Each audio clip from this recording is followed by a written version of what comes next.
Good morning. My name is Nick, and I'll be your conference operator for today.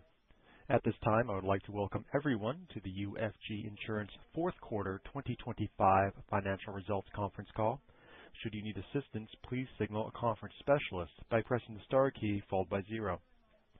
After today's presentation, there will be an opportunity to ask questions. To ask a question, you may press star, then 1 on a touch-tone phone. To withdraw your question, please press star, then 2. Please note this event is being recorded.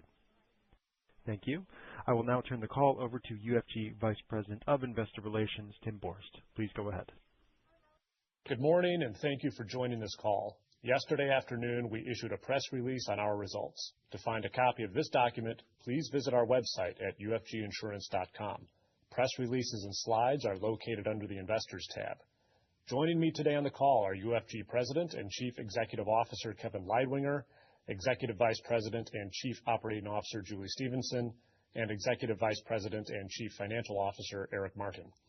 Before I turn the call over to Kevin, a couple of reminders. First, please note that our presentation today may include forward-looking statements as defined in the Private Securities Litigation Reform Act of 1995. Such forward-looking statements are based on current expectations, estimates, forecasts, and projections about the company, the industry in which we operate, and beliefs and assumptions made by management.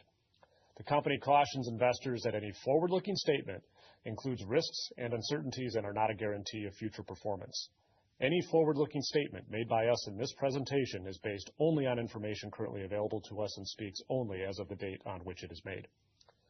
These forward-looking statements are based on management's current expectations, and the company assumes no obligation to update any forward-looking statements. The actual results may differ materially due to a variety of factors which are described in our press release and SEC filings discussed specifically in our most recent annual report on Form 10-K. Also, please note that in our discussion today, we may use some non-GAAP financial measures. Reconciliations of these measures to the most comparable GAAP measures are also available in our press release and SEC filings. At this time, I will turn the call over to Mr. Kevin Leidwinger, CEO of UFG Insurance. Thank you, Tim. Good morning, everyone, and thank you for joining us today. I'll cover a few highlights this morning, then Julie Stephenson will discuss our underwriting results, and Eric Martin will discuss our financial results in more detail. Over the past 3 years, UFG has undergone significant transformation as we've deepened our underwriting expertise, evolved our capabilities to attract a more expansive customer base, enhanced our actuarial insights, and improved alignment with our distribution partners. I'm proud to see the cumulative effect of our work reflected not only in our strong fourth quarter and full year 2025 results, but also in the company's significantly improved financial performance since 2022. In 2025, we grew our business to record size while delivering the best annual underwriting profit, investment income, and return on equity in a decade or longer. Underwriting profit grew from $9 million in 2024 to $67 million in 2025. Net investment income grew by nearly 20%, while our full-year operating earnings per share improved by 80%, and book value per share grew by more than $6. Full-year net written premium grew by 9% to more than $1.3 billion from record new business production, strong retention in our core commercial business, and continued renewal premium increases as our underwriters remain diligent in an evolving market. The annual combined ratio improved to 94.8%, with ongoing improvement in the underlying loss ratio, catastrophe loss ratio, and expense ratio. Consistent execution of our reserving philosophy across the year has afforded us the opportunity to deliver stability in financial results while advancing to a more conservative position in our range of actuarial estimates that reinforces the portfolio and strengthens our balance sheet. Improved underwriting profit and sustainable growth in net investment income contributed to an annual return on equity of 13.7%, the best in nearly 2 decades. At the same time, our strategic investments in technology are improving operational efficiency and expanding our underwriting capabilities, allowing our people to focus on delivering the strong personal relationships and responsive service our partners and policyholders value. A few examples include our new policy administration system, underwriter workbench, and artificial intelligence-based tools augmenting processes to better serve our customers today.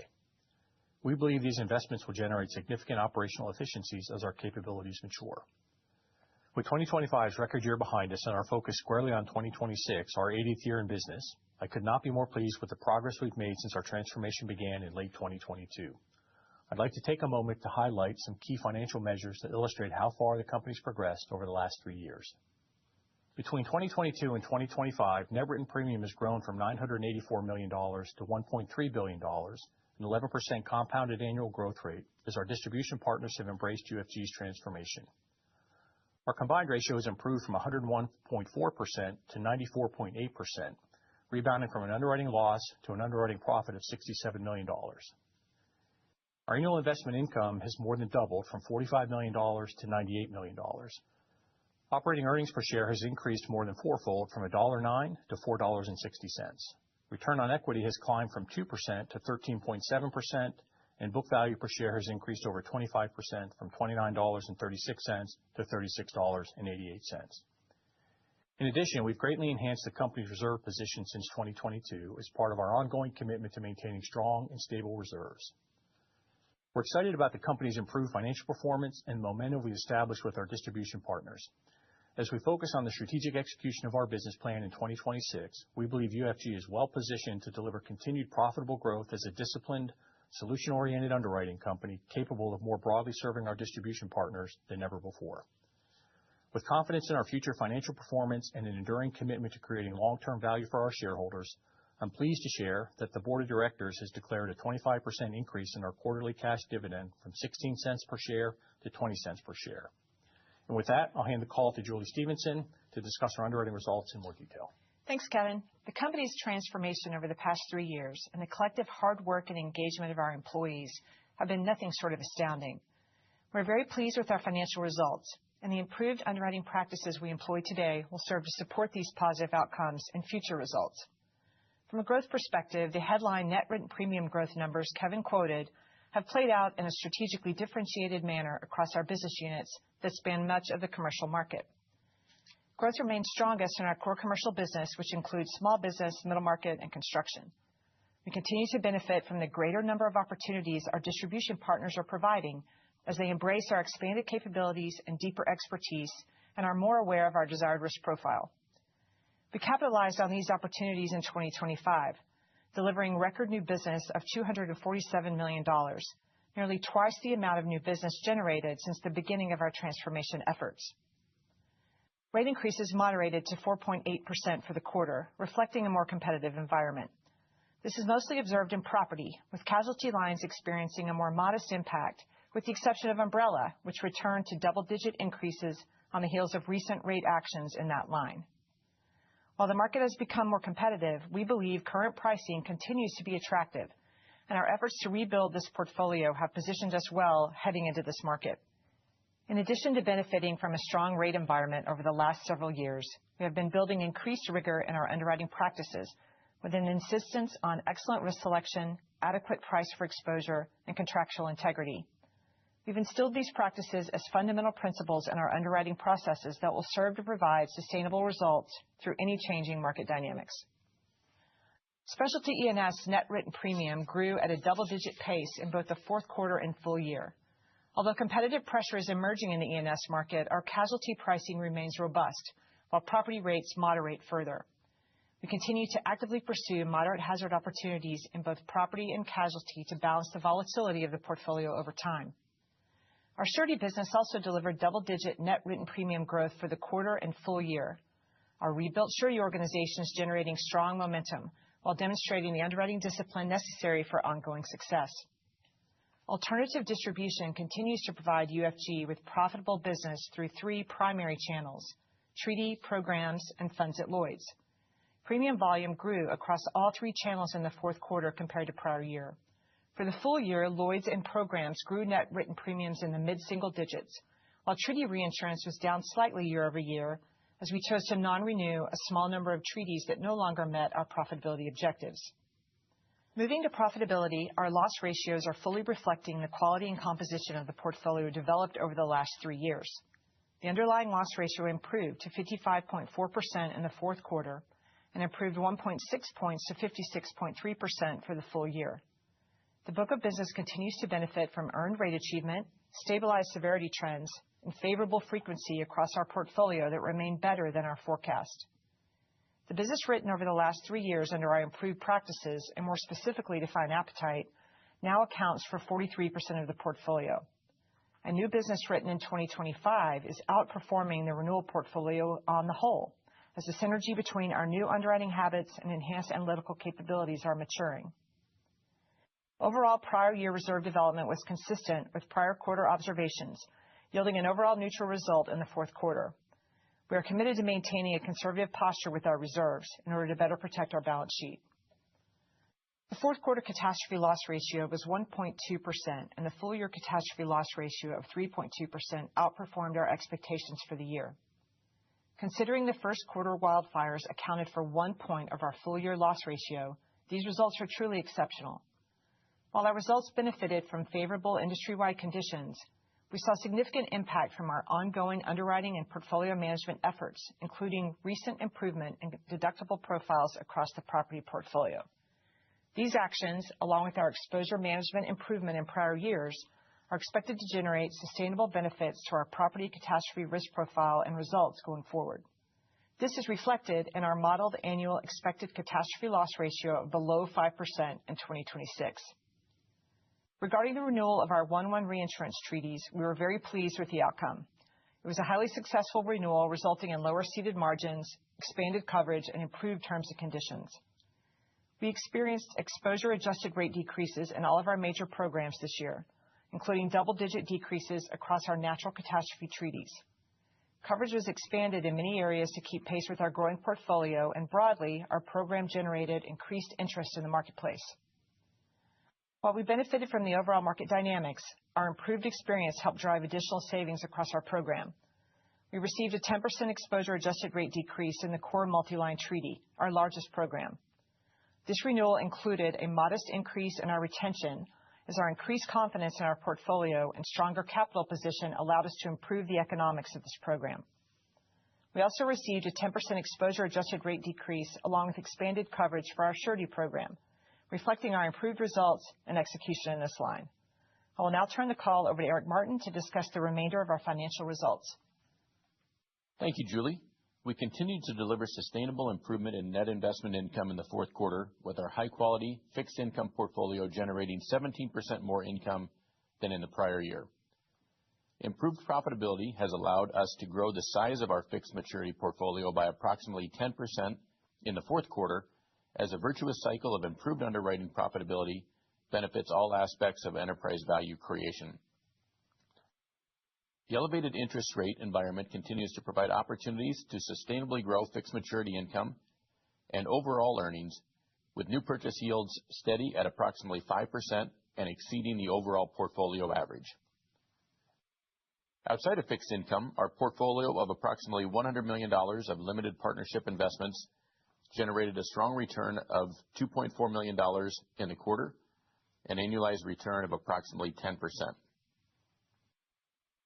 Turning to the expense ratio, the fourth quarter result of 35.7% improved 1.4 points from prior year, reflecting the benefits of ongoing growth and disciplined management actions. While there will be occasional noise in the expense ratio, we expect our ongoing actions to result in a gradual reduction of the expense ratio over time. Fourth quarter net income was $1.45 per diluted share, with non-GAAP adjusted operating income of $1.50 per diluted share. This quarter's earnings improved book value per common share to $36.88. Adjusted book value per share, which excludes the impact of unrealized investment losses, grew to $37.87 at year-end.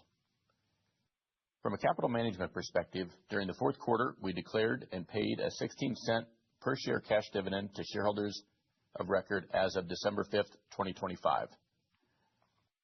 Our capital management priorities are to fund profitable growth in the business and then return excess capital to shareholders. Our capital position continues to strengthen, and as a result, our financial flexibility continues to improve. With conviction in the sustainability of UFG's improved profitability, our board of directors has authorized a 25% increase in our shareholder dividend to 20 cents per share to be paid on March 10th to shareholders of record as of February 24th.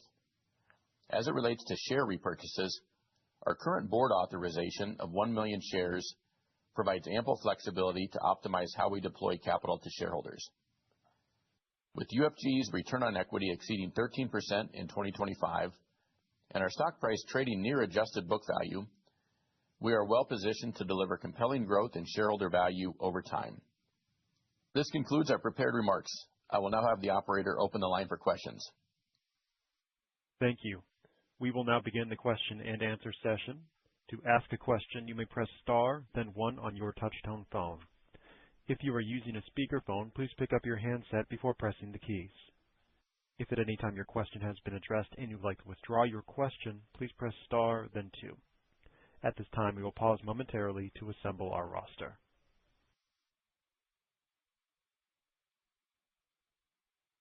And the first question today will come from Matthew Erdner with JonesTrading. Please go ahead. Hey, good morning, guys. Thanks for taking the question, and congratulations on a great end to the year. You guys touched a little bit about the rate increases, how it's more competitive, mostly in the property segment there. But, as that seems to kind of be leveling off in the near term, can you talk about current pricing, the expectations there going forward, and the effect that may have on achieving the mid-teens ROEs that you guys are targeting? Hey, Matthew, it's Julie. I'll start. Certainly we've seen the market demonstrating more competitive behavior, but we believe it's still reasonably rational. We're still achieving positive rates in the market, and we're approaching it, I think, confidently. So we're sticking to the underwriting discipline that we've instilled over the last few years, these last few transformative years. And we think that through discipline risk selection and just making sure we're getting the right price for the exposures that we're underwriting, that we'll be able to navigate, whatever the market throws at us in the near term. I think more importantly, we believe there's still business to be written at attractive margins, and we'll pursue that diligently. Got it. That's helpful there. Yeah. Yeah, no, that makes sense. And then, I guess going to the underwriting expense ratio, you mentioned the gradual reduction over time and then saving with technology, operational efficiencies. What's the long-term target there? And then, I guess, what should we be thinking about how you guys are looking at that? Yeah, Matt, this is Eric. Thank you for that question. When we look at our expense ratio, I'd say over the past 3 or 4 quarters, I've been targeting a run rate of about 35%. I think Q2 and Q3 were just a little bit below that. Q4 is a little bit above it. But as we look forward here for the next couple of quarters, 35% is a good target run rate. But over time, that'll come down as we see growth at a 10% clip going forward. We would think the expense ratio would tend to come down over the next several years, and we're going to take all the right actions for the company, investing in our future and that sort of thing. But that'll continue to clip down. Call it roughly a half a point a year, we think, going forward here at that 10% growth. Awesome. That's very helpful. Thank you, guys. The next question will come from Paul Newsome with Piper Sandler. Please go ahead. Maybe a few more thoughts on the assumed reinsurance business. Is it fair to assume that just given what's going on with the market, we should expect at least some margin compression in the book overall? We took a hard look at every single treaty we write with this 1/1 renewal that we just experienced, and we certainly are seeing the dynamics that we actually benefited from on our ceded program play through in our alternative distribution book as well. We did see increased competition. It certainly affected rates and terms and line sizes. But we think we'll continue to succeed in this environment. Our playbook emphasizes disciplined underwriting, relationship quality, an aligned risk appetite. We're looking to long-term commitments, and we continue to price every treaty over treaty, and we insist on certain profit expectations, and we don't expect those to change. And if that means that we're putting less treaties on the books go forward, then so be it. We're prepared. But we still believe that there's attractive business to be had. We had a nice 1/1 season. We bound new business. So we feel as good about it as we can at the moment. Could you, not so much on a quarterly basis, but maybe on an annual basis, dive a little deeper into the other liability line? The other parts of your business is showing really wonderful profitability. but that seems to be the one area where you have less profitability. I'm just curious what the dynamics of that are that are causing the differentiation. We've certainly seen some pressure on profitability, mostly in the umbrella line. We've seen a few large umbrella losses, and so we've taken a very conservative approach. You may have noticed that we have made new rate filings, raised our minimum premiums on umbrella, so we're confident that we'll be pricing the business appropriately moving forward. And as you would have observed, we've been strengthening our reserves. Ever since Q2 of 2022, we have strengthened those other liability reserves practically quarter over quarter. So we believe that we're protecting the profitability on a go-forward basis by right pricing and appropriate capacity deployment, and then we feel like the reserve position puts us in a good spot. Is this the nuclear verdict problem that we've seen many places that's affecting that umbrella, or is there something else in your book that's different? I don't think so. I mean, given the book of business that we have and the amount of capacity that we deploy risk over risk, we haven't seen big nuclear verdicts, but we're certainly subject to the other impacts of social inflation in general. So yeah, we're guarding against it through how we price the portfolio and how we pull the reserves together. Great. Congratulations on the year. It was definitely a wonderful turnaround. This concludes our question and answer session. I would like to turn the conference back over to Mr. Kevin Leidwinger, CEO, for any closing remarks. We had a great fourth quarter and a record-setting year in 2025, and we believe we are exceptionally well positioned to continue to profitably grow in 2026. So thank you for joining us today, and we look forward to talking with you next quarter. The conference has now concluded. Thank you for attending today's presentation. You may now disconnect.